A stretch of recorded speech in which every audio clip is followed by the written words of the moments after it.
ये riches CEO का episode 6। अगर तुमने बाकी के एपिसोड नहीं देखे हैं तो चैनल पे जाके देख लो। और जैसा हमने पिछले एपिसोड में देखा था, सारे बुरे रूमर्स खत्म हो जाते हैं और सियोंग की फैमिली को काफ़ी लोग सपोर्ट कर रहे होते हैं और आखिरी में हमने सियोनमी और चेयरमैन को देखा था। तो अब आगे देखते हैं। तभी सियोनमी देखती है टीवी पे सियोंग है, जिसे देख के चेयरमैन कहते हैं, क्या तुम इस बच्चे को जानती हो? सियोनमी कहती है, आप इतनी जल्दी भूल गए, आप इसे कमर्शियल की शूटिंग साइट पे भी मिले थे। चेयरमैन कहते हैं, अच्छा तो ये बात थी। मैं टीवी पे बस ऐसे ही इस बच्चे को देख रहा था, लेकिन पता नहीं क्यों मेरी नज़र इस पर ही अटक गई। कुछ तो अलग है इसमें, अजीब सा दिलचस्प लगता है। सियोनमी चेयरमैन की गोदी में बैठ के कहती है, वेल ये इसलिए है क्योंकि ये एक जीनियस है। चेयरमैन कहते हैं, जीनियस? सियोनमी बोलती है, हाँ जीनियस। सियोंग में एक ग्रेट एक्टर बनने वाली सारी क्वालिटीज़ हैं। वो एक ऐसा बच्चा है जो फ्यूचर में कुछ भी बन सकता है। चेयरमैन कहते हैं, इतना अच्छा? क्या वो बस एक टेम्पररी क्यूट चाइल्ड एक्टर नहीं है? सियोनमी कहती है, हनी, मैं भले ही आपके कनेक्शंस की वजह से पॉपुलर हुई हूँ, पर आपको पता है मैं टैलेंट को पहचान सकती हूँ। उसके अलावा सिंसंग एंटरटेनमेंट ने उस बच्चे के साथ कुछ करने का सोचा था और अब वो पूरी तरह से बर्बाद हो रहे हैं। चेयरमैन कहते हैं, सिंसंग एंटरटेनमेंट? तुम्हारा मतलब सीईओ सिंसंग जंग? सियोनमी कहती है, हाँ, जैसा हमेशा होता है, उन्होंने एक नए चाइल्ड एक्टर का सस्ते में फ़ायदा उठाना चाहा और आखिर में वही उनके लिए मुसीबत बन गया। चेयरमैन कहते हैं, तुम भी तो उसी एजेंसी से हो, है ना? सियोनमी कहती है, हाँ, इसलिए मैं अपना कॉन्ट्रैक्ट ख़त्म करने की कोशिश कर रही हूँ और निकलना चाहती हूँ। वैसे भी ये कॉन्ट्रैक्ट्स की टर्म काफ़ी मुश्किल थे, तो ये डिसीजन मेरे लिए ठीक ही हुआ। चेयरमैन बोलते हैं, तो तुम कहाँ जाओगी? क्या तुम्हारे दिमाग में कोई दूसरी एजेंसी है? सियोनमी एक्साइटेड होकर कहती है, मेरे पास एक इंटरेस्टिंग आइडिया है। मैं अभी धीरे-धीरे आगे बढ़ने का प्लान कर रही हूँ। वैसे भी अगर तुम इंटरेस्टेड हो, तो सियोंग में इन्वेस्ट करना बुरा आइडिया नहीं होगा। चेयरमैन कहते हैं, इन्वेस्टमेंट? हाँ, ये बुरा नहीं होगा। अगले सीन में हम सियोंग के घर का सीन देखते हैं, जहाँ मियोंग कहती है, आज के लंच में सीवीड सूप है, ये लो सियोंग। सियोंग अपने मन में कहता है, क्या खुशबू आ रही है, मुझे नहीं पता था हमारी मैनेजर किम कुकिंग में भी अच्छी हैं। और ये कह के खाने लगता है। ये सोयोंग को भी देती है, पर सोयोंग कहती है, आज भी थैंक यू, आप हमेशा हमारे लिए ऐसे ही खाना बनाती हो। मियोंग कहती है, मैं सियोंग की मैनेजर हूँ तो ये नेचुरल है। सियोंग की मदर कहती हैं, पर नहीं, आप हमसे इसके पैसे भी नहीं लेती हैं और आप हमेशा खाना और फ्रूट लाती रहती हैं। मियोंग हल्की सी स्माइल के साथ कहती है, बात करने के बजाय खाने पे ध्यान दो, और हम एक परिवार हैं, है ना? तो परिवार के तौर पे मुझे कम से कम इतना तो ध्यान रखना चाहिए तुम्हारा। सोयोंग ये सुन के काफ़ी क्यूट तरीके से खुश होती है।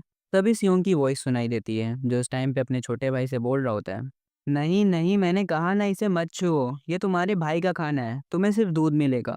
इधर सियोंग की मदर हंसते हुए कहती हैं, इन दिनों मिनगुक हर वो चीज़ कॉपी करता है जो उसका भाई करता है। इसका मतलब सियोंग जो करता है। खैर फिर ये कहती है, क्योंकि मिनगुक अपने भाई को अच्छी तरह से फॉलो करता है, इसलिए चाइल्ड केयर थोड़ी आसान होनी चाहिए। इनकी ऐसी बातें सुन के सियोंग कहता है, सही कहा, चाइल्ड केयर। इन 2 महीनों में मुझे एक चीज़ रियलाइज़ हुई है, बच्चों का ध्यान रखना नरक में रहने के बराबर है। प्लीज़ मिनगुक अब रुक भी जाओ। मिनगुक यहाँ हंस रहा होता है, पर सियोंग की हालत ख़राब हो चुकी होती है। हमें कुछ पहले के सीन्स दिखाए जाते हैं जिस पर सियोंग बोल रहा होता है, आखिर ये सारा टाइम रोता क्यों रहता है और ये सोता क्यों नहीं है? मिनगुक की वजह से सियोंग अब सो भी नहीं पाता। सियोंग गुस्से में अपने मन में कहता है, आखिर ये हमेशा मुझे ही क्यों ढूंढा करता है, मैं सिर्फ बाथरूम गया था। वेल बेसिकली मिनगुक अपने भाई से ऑब्सेस्ड है। खैर फिर सियोंग कहता है, मैं तो बस एक अलग सिबलिंग चाह रहा था जो मेरी पास्ट वाली लाइफ से अलग हो। कोई ऐसा जो मेरा गुलाम बन सके, मेरा मतलब मेरा लॉयल फॉलोवर बन सके इन फ्यूचर। ये झूठ बोल रहा है, ये सच में गुलाम बनाना चाहता था। खैर मिंगुक इस टाइम पे अपने भाई को बहुत ही प्यार से देख रहा होता है और सियोंग के पसीने छूट रहे होते हैं। सियोंग कहता है, मिंगुक अब रुक भी जाओ। पर मिंगुक इतना क्यूट लग रहा होता है कि सियोंग भी हार जाता है और रोते हुए कहता है, ठीक है, बस आज के लिए मैं तुम्हें खुद से खिलाऊंगा, जल्दी बड़े हो जाओ यार तुम। इन्हें ऐसे देख के मियोंग और सियोंग की मदर दोनों ही हंस रही होती हैं। मियोंग कहती है, एक बच्चा दूसरे बच्चे का ध्यान रख रहा है। जिस पर सियोंग की मदर कहती है, हाँ सही कहा, सियोंग की वजह से मुझे काफ़ी आसानी होती है। हमारे सियोंग से ज़्यादा बात मानने वाला बेटा कोई और हो ही नहीं सकता।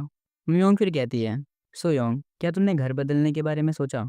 सोयोंग थोड़ा हैरान होती है। मियोंग फिर कहती है, अब तुम्हारे 2 बच्चे हैं और ये बात बोलना मेरी जैसी लैंड लेडी के लिए थोड़ा फनी है, लेकिन सच कहूँ तो ये घर अब बच्चे पालने के लिए काफ़ी छोटा और पुराना है। सियोंग की मदर कहती हैं, पर अभी हमारे पास इतने पैसे नहीं हैं। ये बात सुन के मियोंग थोड़ा सीरियस होकर कहती है, क्या हो अगर तुम्हारे पास पैसे आ जाए तो? सियोंग की मदर थोड़ा हैरान होती है। मियोंग कहती है, थोड़ा पास आओ, और बताती है, सैम जॉन इलेक्ट्रॉनिक्स ने मुझे कांटेक्ट किया था, वो सियोंग को अपना एक्सक्लूसिव मॉडल बनाना चाहते हैं। सियोंग की मदर काफ़ी हैरान हो जाती हैं और कहती हैं, एक्सक्लूसिव मॉडल, वो भी सैम जॉन का?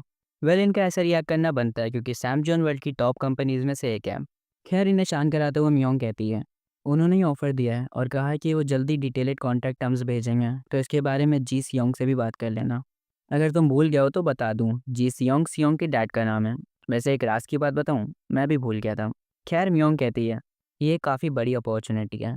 सियोंग की मदद थोड़ा परेशान लगती है, मियोंग कहती है, अभी के लिए पहले खाना खा लेते हैं। तुम भूली तो नहीं हो, हमें बाद में ब्रॉडकास्टिंग स्टेशन भी जाना है। सोयोंग कहती है, मैं वो नहीं भूली हूँ। जैसा डायरेक्टर ने कहा था, 2 महीने बाद पहली जस्ट बेबी की मीटिंग होगी। मियोंग कहती है, ब्रॉडकास्टिंग स्टेशन ने कहा है कि वो कार भेजेंगे हमें लेने के लिए, तो जल्दी करने की कोई ज़रूरत नहीं है। तब यहाँ गेट पे कोई आता है। मियोंग गेट की तरफ जा रही होती है बोलते हुए, क्या वो इतनी जल्दी आ गए? सियोंग थका हुआ अपनी मदर के पास आता है। मियोंग गेट खोलती है और कोई कहता है, काफ़ी टाइम हो गया मिले हुए। मियोंग इसको देख के हैरान हो जाती है और कहती है, माइकल? सियोंग और उसकी मदर भी उसे देखती है और यहाँ माइकल आया होता है। माइकल ने 2 महीने में जॉलाइन बना ली क्या? खैर माइकल को देख के यहाँ शांति छा जाती है। सियोंग अपनी मदर के सामने आके माइकल से कहता है, आखिर तुम यहाँ क्या कर रहे हो? और सियोंग इसे घूरते हुए अपने मन में कहता है, माइकल, जिसने सिनसंग जंग के साथ मिलकर मेरी फैमिली को धोखा दिया था, आखिर तुम यहाँ आके क्या सोच रहे थे? तुम ये तो नहीं कहना चाहते कि तुम बदला लेने आए हो और हमें नुकसान पहुंचाना चाहते हो? पर इस टाइम पता नहीं क्यों पर माइकल थोड़ा उदास लग रहा होता है। तभी इसके पीछे से तायुंग आता है और स्माइल करते हुए कहता है, हेलो, काफ़ी टाइम बाद मिल रहा है। इसे देख के सियोंग की मदर थोड़ी हैरान होती है। तायुंग कहता है, लगता है माइकल ने तुम्हें डरा दिया। इतने समय बाद हम सियोंग को जल्दी देखना चाहते थे और हम कार भी लाए ताकि ये बंदा माफ़ी मांग सके। आखिर तुम क्या कर रहे हो माइकल, अब कहो भी। माइकल कहता है, मुझे माफ़ करना, मैं गलत था। सियोंग गुस्से में अपने मन में कहता है, तुम्हें क्या लगता है माफ़ी मांगना काफ़ी होगा? पर सियोंग की मदर कहती है, शुक्रिया माफ़ी मांगने के लिए, तुम्हारे पास ये करने का कोई रीज़न ज़रूर होगा। सियोंग ये सुन के हैरान हो जाता है और फिर इसकी मदर कहती है, उम्मीद है फिर से अच्छे से मिलकर काम करेंगे। अब सिर्फ सियोंग नहीं बल्कि मियोंग भी हैरान होती है। सियोंग अपने मन में कहता है, मुझे भी सेम फील हो रहा है मैनेजर, ये हमेशा से ही इतनी अच्छी हैं। चलो कोई ना।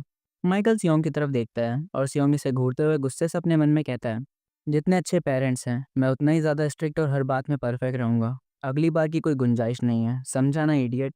इनके बीच तायोंग आके कहता है, अब हमें चलना चाहिए, सब लोग सियोंग की फैमिली का इंतज़ार कर रहे हैं। अगले सीन में डायरेक्टर भागते हुए सियोंग की तरफ जा रहा होता है और सियोंग भी भागते हुए डायरेक्टर की तरफ आ रहा होता है। दोनों एक दूसरे को गले लगाते हैं। डायरेक्टर कहता है, क्या ये इसलिए है क्योंकि काफ़ी टाइम हो गया? हमेशा थोड़ा दूर रहने वाला सियोंग आज इतने प्यार से मिल रहा है, दिल खुश हो गया सियोंग। सियोंग एक स्माइल के साथ अपने मन में कहता है, डायरेक्टर, मुझे एक बात रियलाइज़ हुई है, मैं सिर्फ काम करने के लिए बना हूँ और मैं सिर्फ काम के लिए जीऊँगा और अपने काम पे ही मर जाऊँगा। पर सियोंग के ये कहने का असली रीज़न है वो चाइल्ड केयर करते करते थक चुका है, इसलिए अब उसे काम करना है। ये बंदा पूरा ट्रॉमाटाइज़ हो चुका है।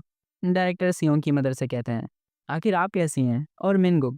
सियोंग के एक्सप्रेशन वापस से बदल जाते हैं क्योंकि वो देखता है मिनगुक रोने ही वाला है। डायरेक्टर मिनगुक के पास जाता है और कहता है, मिनगुक इन 2 महीनों में और भी क्यूट हो गया है। पर मिनगुक रोने लगता है क्योंकि उसे अपने भाई के पास जाना है। डायरेक्टर हैरानी में पूछता है, हाँ, अचानक से ये रोने क्यों लगा? सियोंग की मदर स्माइल के साथ कहती हैं, मिनगुक हमेशा अपने भाई के करीब रहने की कोशिश करता है। ये इसलिए रो रहा है क्योंकि ये अपने भाई को नहीं देख पा रहा है। पीछे सियोंग काफ़ी परेशान होकर कहता है, डायरेक्टर मुझे बचा लो, जल्दी से शूटिंग स्टार्ट करो। और डायरेक्टर समझ जाता है सियोंग इतना प्यार क्यों दिखा रहा था। डायरेक्टर मियोंग से कहता है, काफ़ी टाइम हो गया मैनेजर, इन 2 महीनों में कुछ 2 स्मॉल चेंजेस हुए हैं। अब जबकि सब यहाँ पे हैं तो हमें जल्दी शुरू करना चाहिए। सबसे पहले तो अभी लगभग 20 एपिसोड बचे हैं फाइनल एपिसोड तक। अगर सब कुछ प्लान के हिसाब से चला तो लास्ट ब्रॉडकास्ट सितंबर में होगा।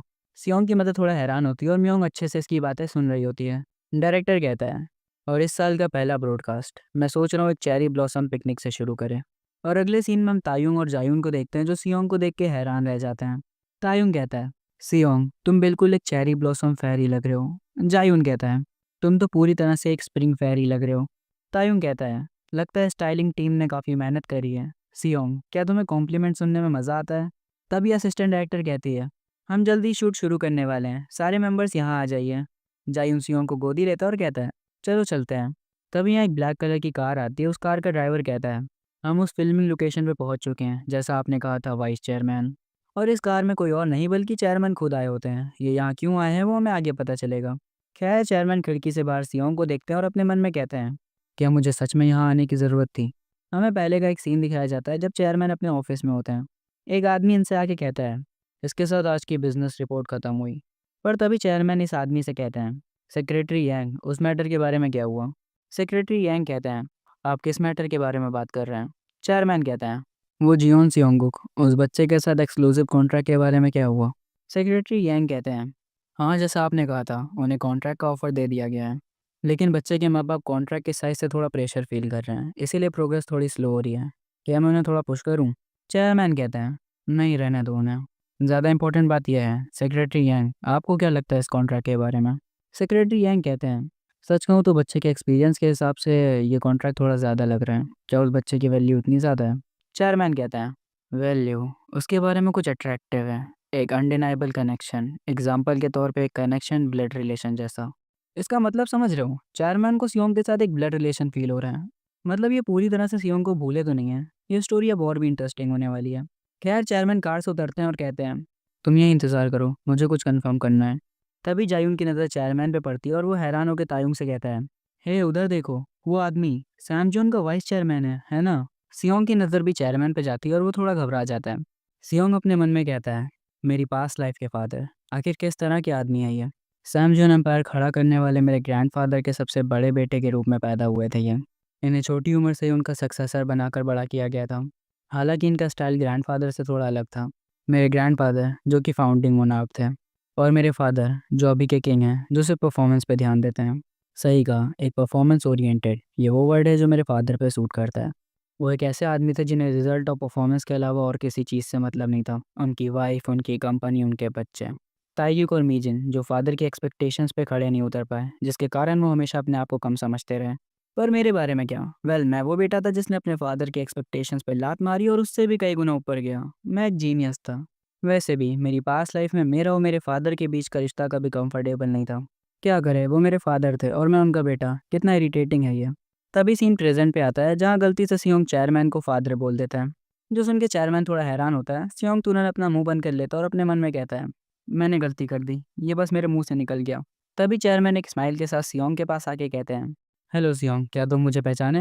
हम वॉशिंग मशीन के कमर्शियल शूट पे मिले थे। पर सियोंग कहता है, नहीं, मैं नहीं जानता।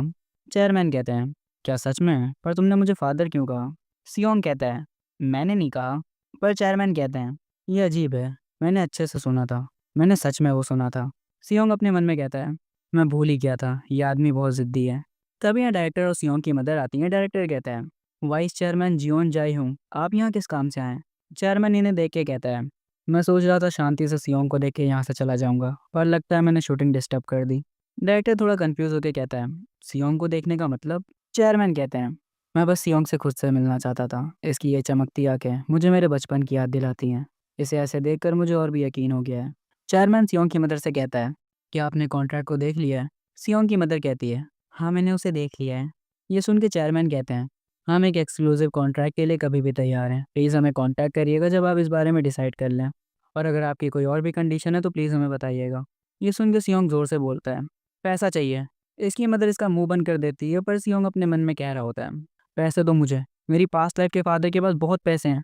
सियोंग को ऐसे देख के चेयरमैन हंसने लगते हैं और सियोंग के सर पे हाथ रख के कहते हैं, क्यों नहीं, मैं तुम्हारे लिए पैसे तैयार रखूंगा।